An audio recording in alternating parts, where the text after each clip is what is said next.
ನೀವೆಲ್ಲರೂ ಇವತ್ತು ಇಂಜಿನಿಯರಿಂಗ್ ಕಾಲೇಜಿಗೆ ಬಂದಿದ್ದೀರಾ, ಎಲ್ಲ ಇಂಜಿನಿಯರಿಂಗ್ ಗ್ರಾಜುಯೇಟ್ಸ್ ಆಗ್ತಾ ಇದ್ದೀರಾ. ತಂದೆ ತಾಯಿ ಎಂತ ಕಷ್ಟದಲ್ಲಿ ಇಂಜಿನಿಯರಿಂಗ್ ಅಂತಲೇ ಮೆಡಿಕಲ್ ಆಗಿರ್ಬೋದು, ನಮ್ಮ ಡಿಗ್ರಿ ಓದ್ತಾ ಇರೋ ಹೆಣ್ಣು ಮಕ್ಕಳಾಗಿರ್ಬೋದು, ಪ್ರತಿಯೊಬ್ಬರಿಗೂ ನಾವು ಆಯೋಗದ ಅಧ್ಯಕ್ಷೆಯಾಗಿ ಒಂದು ಕಿವಿ ಮಾತು ಹೇಳ್ತೀವಿ.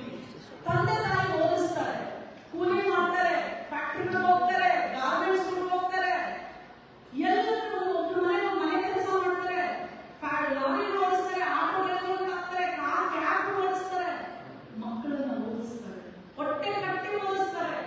ಒಂದು ತಿಂಗಳು 2 ಹೊತ್ತು ಆ ಮಕ್ಕಳಿಗಿಟ್ಟು ಆ ಮಕ್ಕಳನ್ನ ಓದಿಸ್ತಾರೆ. ಆದ್ರೆ ನೀವೆಲ್ಲರೂ ಏನ್ ಮಾಡಬೇಕಲ್ಲ,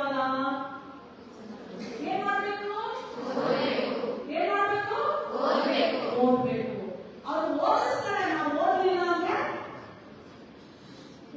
ಅಂದ್ರೆ ಏನಾಗುತ್ತೆ ಅಷ್ಟೇ.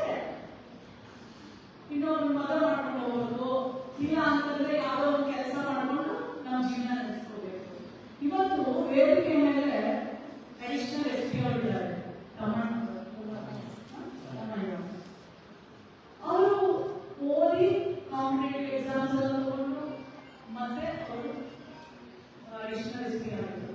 ಪಕ್ಕದಲ್ಲಿ ಪೂರ್ಣಿಮಾ ಇದ್ದಾರೆ, ಅವರು ಕಾಂಪಿಟೇಟಿವ್ ಎಕ್ಸಾಮ್ಸ್ ಓದಿ ಇವತ್ತು CEO ಆಗಿದ್ದಾರೆ. ಅದ್ರ ಪಕ್ಕ ಅಡಿಷನಲ್ DC ಇದ್ದಾರೆ. ಅಂದ್ರೆ ಶಿಕ್ಷಣ ಎಷ್ಟು ನಿಮಗೆ ಗುಣಾಗಿ ಆಗುತ್ತೆ ಅನ್ನೋದಕ್ಕೆ ಈ ವೇದಿಕೆನೇ ಉತ್ತರ.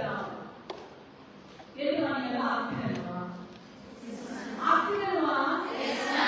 ಯಾರಿಗೆ ಗೊತ್ತಾ? ಎಲ್ಲಿ ಹೆಣ್ಣು ಶಿಕ್ಷಿತರಾಗ್ತಾಳೆ ಅವತ್ತು ಹೋರಾಟ ಮಾಡ್ತಾರೆ.